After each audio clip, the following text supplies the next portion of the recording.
Okay, this is chapter 25 of the Hunger Games by Suzanne Collins. Let's get right to the questions. 1. What were the things that were chasing Cato? 2. Where do the tributes go to escape these things? 3. What does Katniss realize about these creatures? 4. What do the creatures do next to try to get to the tributes? 5. Cato is calming down. What does he do next? 6. What is Peeta's injury? 7. What happens to Cato? 8. What does Katniss do for Peeta's injury? 9. What do the game makers decide to do with the last two tributes? And 10. What do Peeta and Katniss come up with for a plan for this new rule? All right, 25.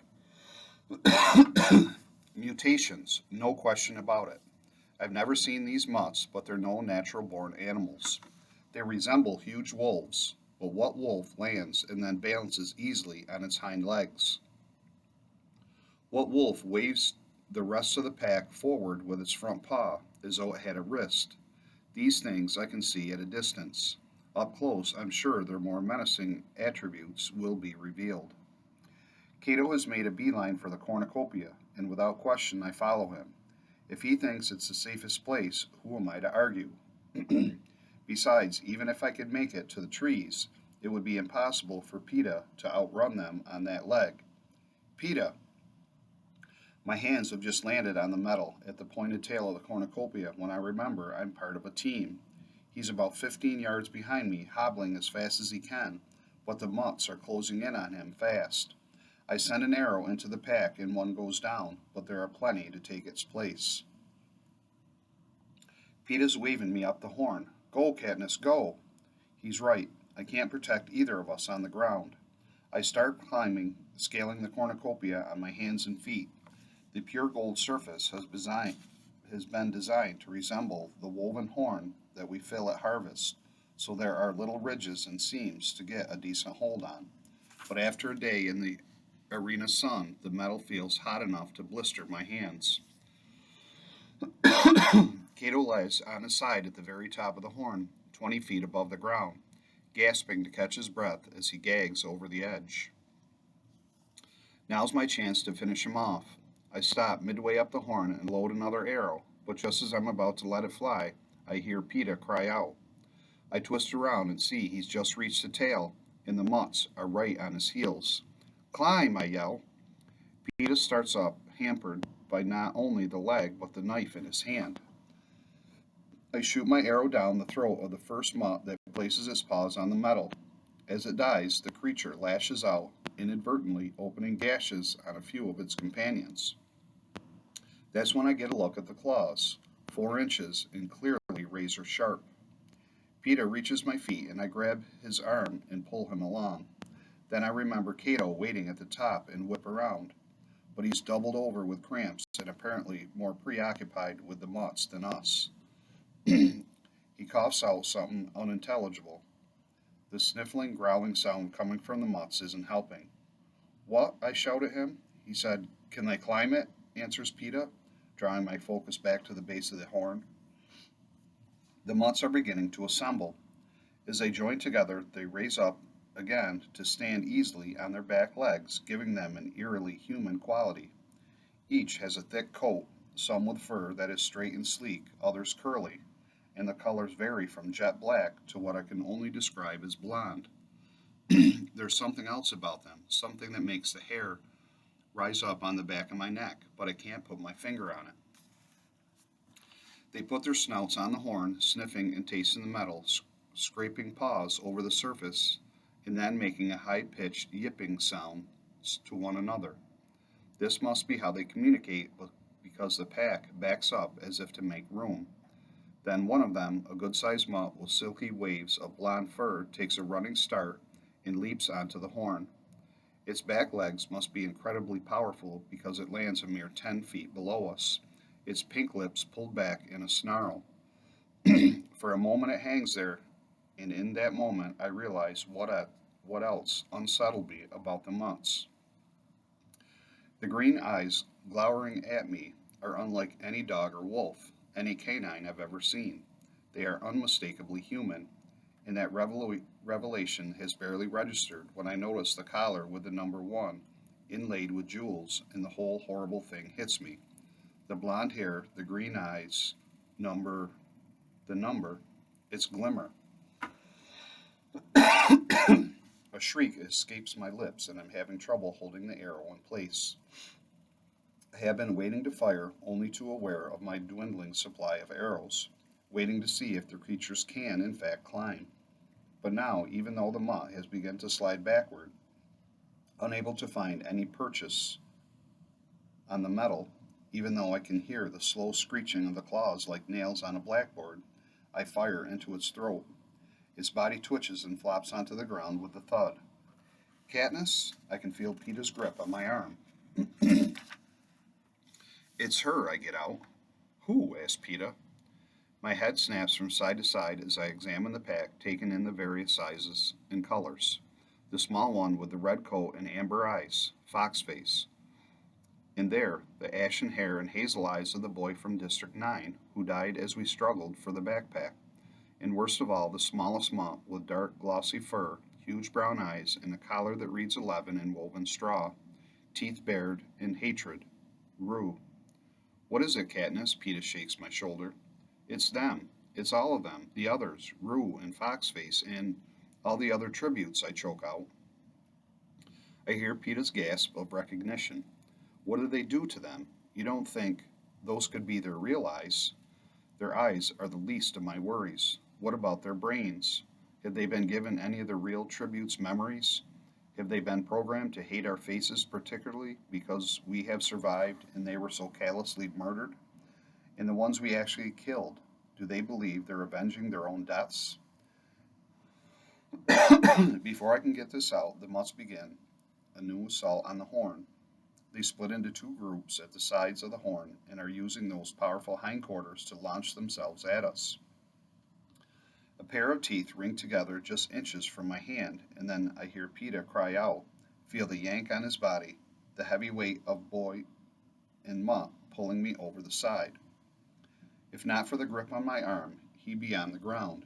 But as it is, it takes all my strength to keep us both on the curved back of the horn. And more tributes are coming. Kill it, Peeta, kill it! I'm shouting, and although I can't quite see what's happening, I know he must have stabbed the thing, because the pull lessens. I'm able to haul him back onto the horn, where we drag ourselves toward the top, where the lesser of 2 evil awaits. Cato has still not regained his feet, but his breathing is slowing, and I know soon he'll be recovered enough to come for us, to hurl us over the side to our deaths. I arm my bow, but the arrow ends up taking out a mutt that can only be Thresh. Who else could jump so high? I feel a moment's relief because we must finally be up above the mutt line, and I'm just turning back to face Cato when Peeta's jerked from my side. I'm sure the pack has got him until his blood splatters my face. Cato stands before me, almost at the lip of the horn, holding Peeta in some kind of headlock, cutting off his air. Peeta's clawing at Cato's arm, but weakly, as if confused over whether it's more important to breathe or try to stem off the gush of blood from the gaping hole of a mutt left in his calf. I aim one of my last 2 arrows at Cato's head, knowing it'll have no effect on his trunk or limbs, where I can now see are clothed in skin-tight, flesh-colored mesh, some high-grade body armor from the Capitol. What was that? What was in his pack at the feast? Body armor to defend against my arrows? Well, they neglected to send a face guard. Cato just laughs. Shoot me, and he goes down with me. He's right. If I take him out and he falls to the mutts, Peeta is sure to die with him. We've reached a stalemate. I can't shoot Cato without killing Peeta too. He can't kill Peeta without guaranteeing an arrow in his brain. We stand like statues, both of us seeking an out. My muscles are strained so tightly they feel they might snap at any moment. My teeth clench to the breaking point.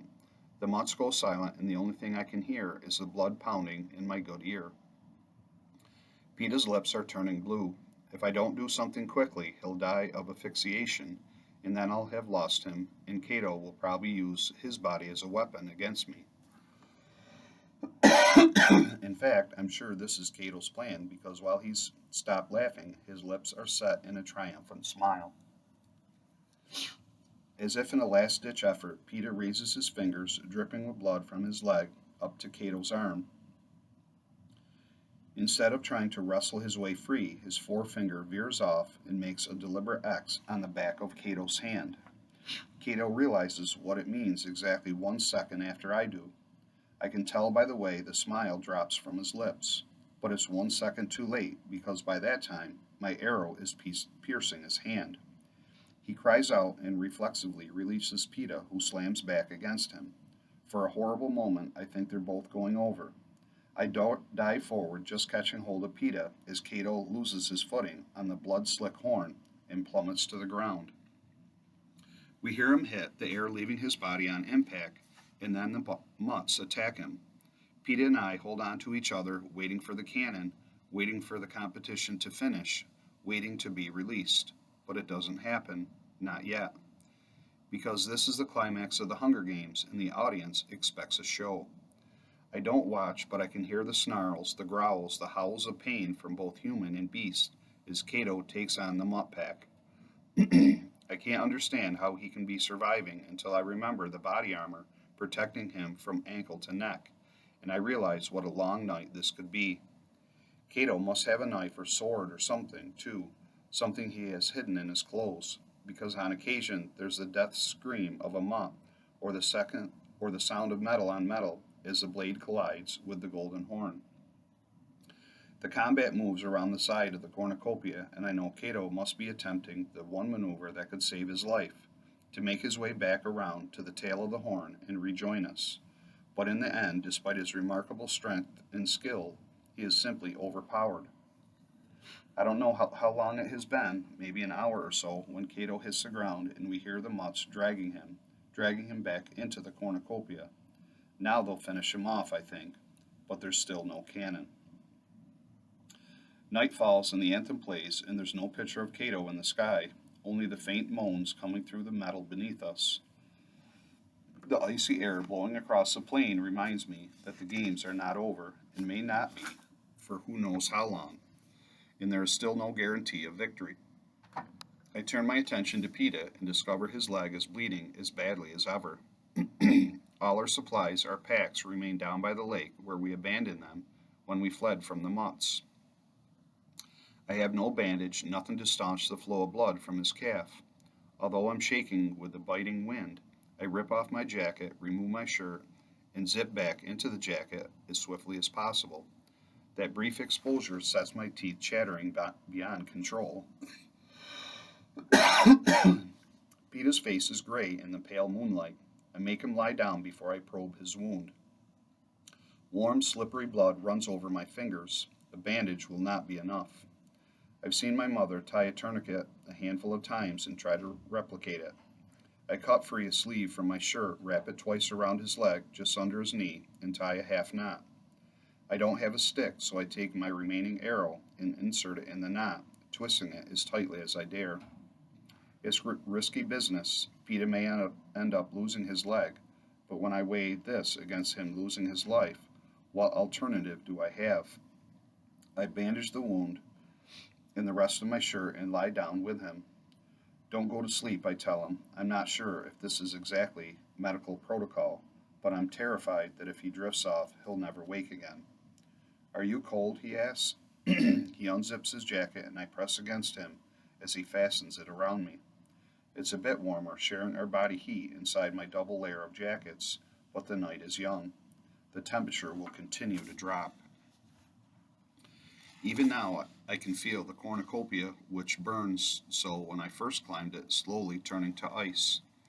Cato may win this thing yet, I whisper to Peta. Don't you believe it, he says, pulling up my hood, but he's shaking harder than I am. The next hours are the worst in my life, which, if you think about it, is saying something. The cold would be torture enough, but the real nightmare is listening to Cato, moaning, begging, and finally just whimpering as the mutts work away at him. After a very short time, I don't care who he is or what he's done. All I want is for his suffering to end. Why don't they just kill him? I ask Peta. You know why, he says, and pulls me closer to him. I do. No viewer could turn away from the show now. From the game maker's point of view, this is the final word in entertainment. It goes on and on and on, and eventually completely consumes my mind, blocking out memories and hopes of tomorrow, erasing everything but the present, which I begin to believe will never change.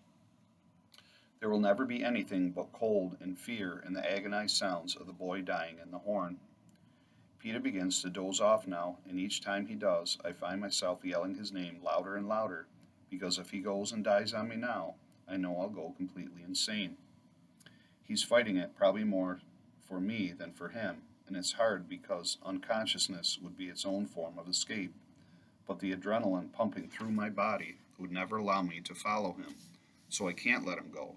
I just can't. The only indication of the passage of time lies in the heavens, the subtle shift of the moon. So Peter begins pointing it out to me, insisting I acknowledge its progress, and sometimes, just for a moment, I feel a flicker of hope before the agony of the night engulfs me again. Finally, I hear him whisper that the sun is rising. I open my eyes and find the stars fading in the pale light of dawn. I can see, too, how bloodless Peter's face has become, how little time he has left, and I know I have to get him back to the capital. Still, no cannon has fired. I press my good ear against the horn, and I can just make out Cato's voice. I think he's closer now, Cadmus. Can you shoot him? Peter asks. If he's near the mouth, I may be able to take him out. It would be an act of mercy at this point. My last arrow's in your tourniquet, I say. Make it count, says Peter, unzipping his jacket, letting me loose. So I free the arrow, tying the tourniquet back as tightly as my frozen fingers can manage. I rub my hands together, trying to regain circulation. When I crawl to the lip of the horn and hang over the edge, I feel Peter's hands grip me for support. It takes a few moments to find Cato in the dim light, in the blood.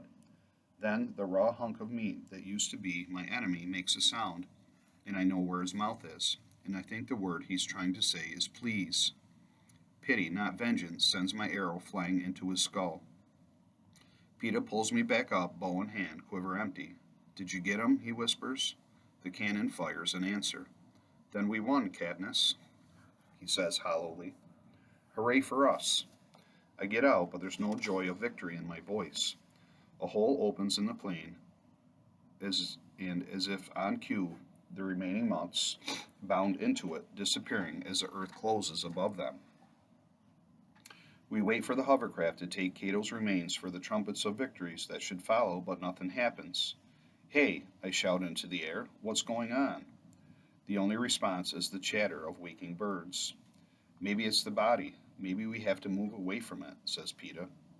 I try to remember. Do you have to distance yourself from the dead tribute on the final kill? My brain is too muddled to be sure, but what else could be the reason for the delay? Okay, think you could make it to the lake, I ask? Think I better try, says Peter. We inch down to the tail of the horn and fall to the ground. If the stiffness in my limbs is this bad, how can Peter even move? I rise first, swinging and bending my arms and legs until I think I can help him up.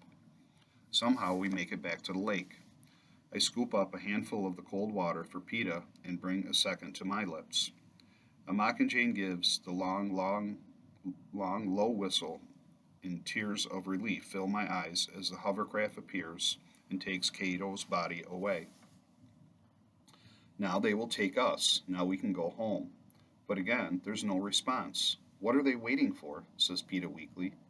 Between the loss of the tourniquet and the effort it took to get to the lake, his wound has opened up again. I don't know, I say. Whatever the holdup is, I can't watch him lose any more blood. I get up to find a stick, but almost immediately come across the arrow that bounded off Cato's body armor. It will do as well as the other arrow. I stoop to pick it up. Claudius Templesmith's voice booms into the arena. Greetings to the final contestants of the 74th Hunger Games. The earlier revision has been revoked. Closer examination of the rulebook has disclosed that only one winner may be allowed, he says. Good luck, and may the odds be ever in your favor. There's a small burst of static, and then nothing more. I stare at PETA in disbelief as the truth sinks in. They never intended to let us both live. This has all been devised by the game makers to guarantee the most dramatic showdown in history, and, like a fool, I bought into it. If you think about it, it's not that surprising, he says softly. I watch as he painfully makes it to his feet. Then he's moving toward me, as if in slow motion. His hand is pulling the knife from his belt. Before I'm even aware of my action, my bow is loaded with the arrow pointed straight at his heart. Peter raises his eyebrows, and I see the knife has already left his hand on its way to the lake, where it splashes into the water.